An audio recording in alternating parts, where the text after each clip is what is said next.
I belong to a family which is a business family, but I was suffocating there because despite all the comforts, I did not have freedom to apply anything of my own. You should face the things that come across, because many times you plan something and you have to do something else. So I have only two choices, either to suffocate and continue and enjoy the comfort which my father has built, or leave everything and start afresh. So I opted for second. I just left home without money, without much of education. I was a graduate that time. I did my MBA and other things later. If you keep expecting, you don't get. So make yourself worthy of that so that you don't have to ask for anything, you will get it.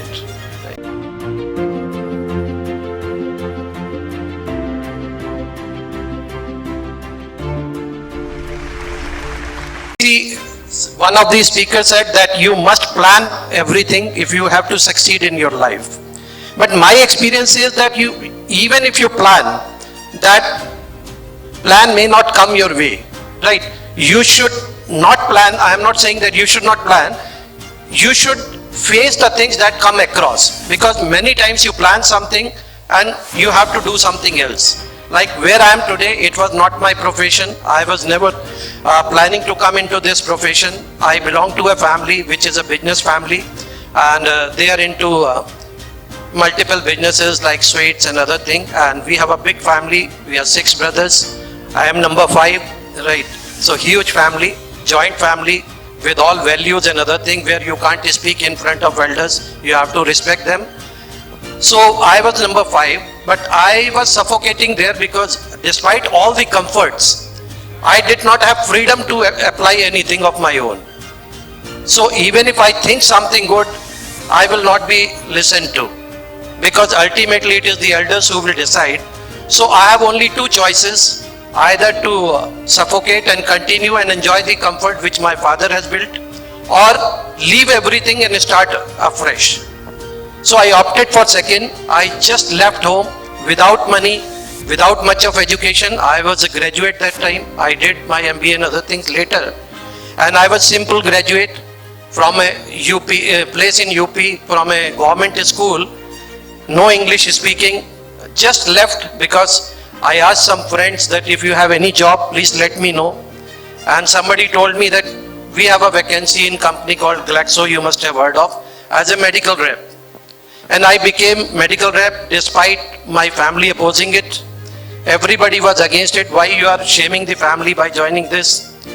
क्योंकि ये एक ऐसा profession है जो आज की date में तो एटलीस्ट बहुत रिस्पेक्टेबल जॉब नहीं माना जाता है, because parents expect you become a doctor, you become an engineer, you become chartered accountant, right, IAS, IPS, but nobody plans that you become a medical rep. जब हमारे बुजुर्ग भी कोई बच्चा होता है तो आके देखते हैं बच्चे में बड़ा तेज है, डॉक्टर बनेगा, इंजीनियर बनेगा. Nobody says बहुत तेज है बच्चे में, मेडिकल रैप बनेगा आगे आके. But I accepted the job. I left my native place, went to another town without money, and first day I had no money and no place to live. So I told my boss, I don't have money, can I borrow some money from you? He said, what for you need? I said, for food and stay. And he said, okay, you stay at my place for a night and tomorrow we'll see what is to be done. So next day, means the same night, he offered me the carpet, जो पहले आपने देखा होगा hard carpet होता था, जो चुभता था, no bed sheet, no pillow, he made me sleep there, right? But I didn't mind it because I have opted for that. I chose that path. And from there, I decided I will build my life. And today, I own 2 pharma companies. I am managing director in that. I have a manufacturing unit. Everything, thank you. Everything built from the scratch. And I was apprehensive of talking things because I am in and out now pharma people. I can talk for eternity on dermatology, on pharma, but not on motivation and other things. This is my first appearance, right? And there have been wonderful speakers. So I was a bit shy of speaking, but then I thought, let me share with you. So there had been certain learnings in this, that once you start from scratch, few things you have to remember always. Don't compromise with your values, which were given by your families. Even if you don't have money, don't cheat anybody, right? Don't compromise with the values. don't compromise with the discipline. Everybody will tell you, your bosses, your seniors, your colleagues will tell you that be disciplined, follow discipline. But what is discipline? Nobody will tell you. Right? Everybody has a different definition of discipline. So I coined my own definition of discipline, which became very popular in the company. And 19 years I worked. So I started with Glaxo, then I joined Ranbaxy and became national head for 2 divisions of Ranbaxy in a very short span of time. Then I joined Dr. Reddy's lab, which is again in top 5 companies, and I became their vice president, international marketing, launched 26 countries there before starting my own. So I defined I gave my own definition to discipline, and I say discipline is something that gives you pain first. Any act of yours that gives you pain first and pleasure later is discipline. And anything that gives you pleasure first and pain later is indiscipline. So as I was hearing to speakers, they have achieved heights, they have overcome their problems. I am very small in front of them in terms of achievements, but what I say, don't plan things or don't depend on your plans, whatever comes your way. Then give a plan to that thing that you have come across and build on that.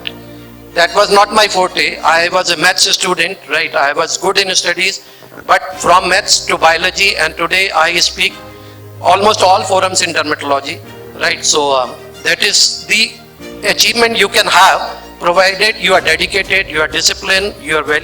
And somebody raised a point that you should overcome your fears.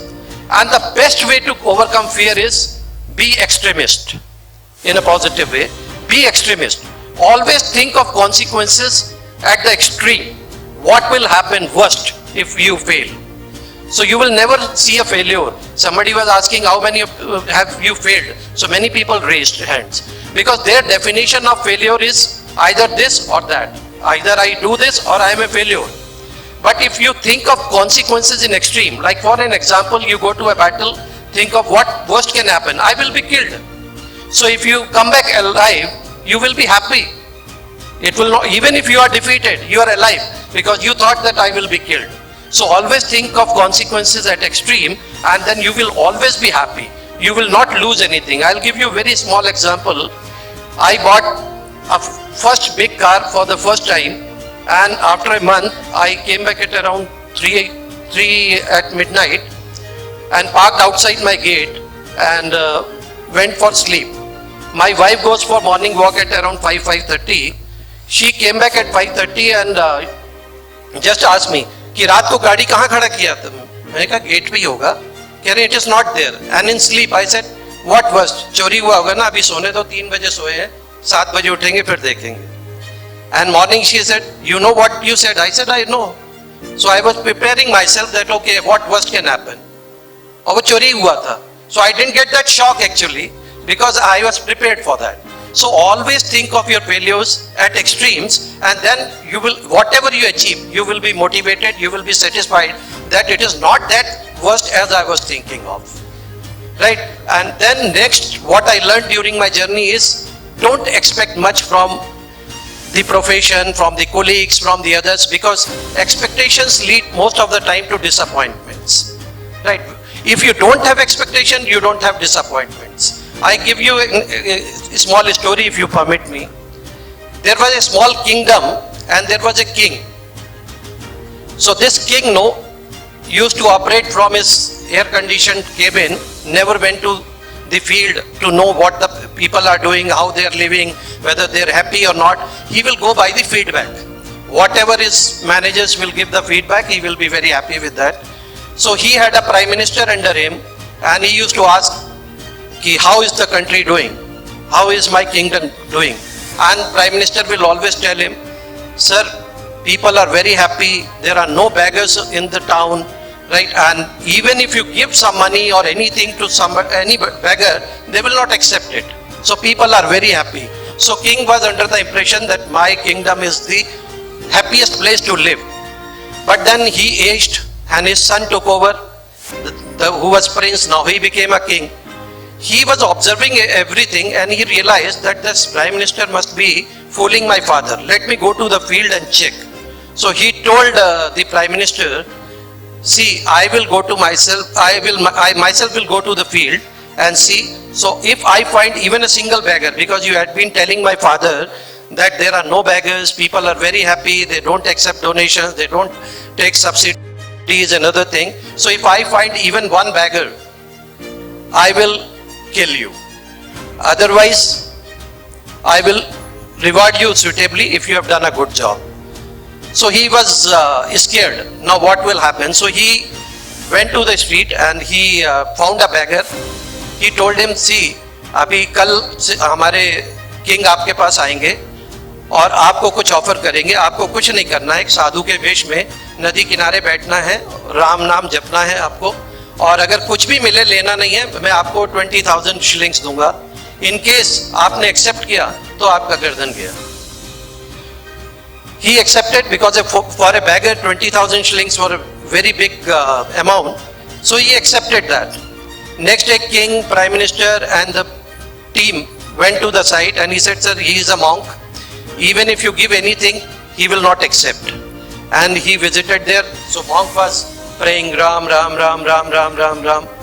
And the king prayed and he said, sir, I have some offerings for you. So he offered some money, and that beggar, ultimately he was a beggar. No, he said, listen my son, I don't need all these things. What I need is little piece of cloth, air to live and little food to eat. So I don't need all this money, take it away. Though he was getting tempted, but the prime minister was standing behind and he was telling, if you take it, you are gone. So he could not accept that. So what happened is, next day again king said, I will go and tempt him. He went with some clothes and luxuries. He didn't accept, same repetition. What will I do with this? What I need is little cloth, little food and air. So third day, the king went with lot of gold and jewelry and other things and offered. He said, sir, these are my offerings. I am really happy that you don't accept. Please accept this. I will be happy. And he again repeated the same thing. So king said, okay, you were right, prime minister. People are not accepting. Even he didn't get tempted with so much of gold and other things. So fourth day, prime minister went alone to find out where the beggar is, because he was to give that money. So he went to the beggar. He was still sitting at the river bank and praying Ram, Ram, Ram, Ram, Ram. And the prime minister said, listen, now you don't have to do drama. King is not coming now. Take your money and leave the country, because otherwise I will be exposed. And he repeated, sit down my child, listen, what I will need. Little cloth, little food and air. He said, अब drama बंद करो यार, अब king नहीं आ रहे हैं, अब acting नहीं करना है, अब आपको पैसा लो और जाओ जो हमारा कमिटमेंट था. He said, listen, I am serious about it. As long as I was expecting, I was begging, people were rejecting me, they were abusing me. I have stopped expecting, so people are, even the king is coming and going down in front of me. So the moral of the story is, if you keep expecting, you don't get. So make yourself worthy of that, so that you don't have to ask for anything, you will get it. Right? So thank you very much. Thank you.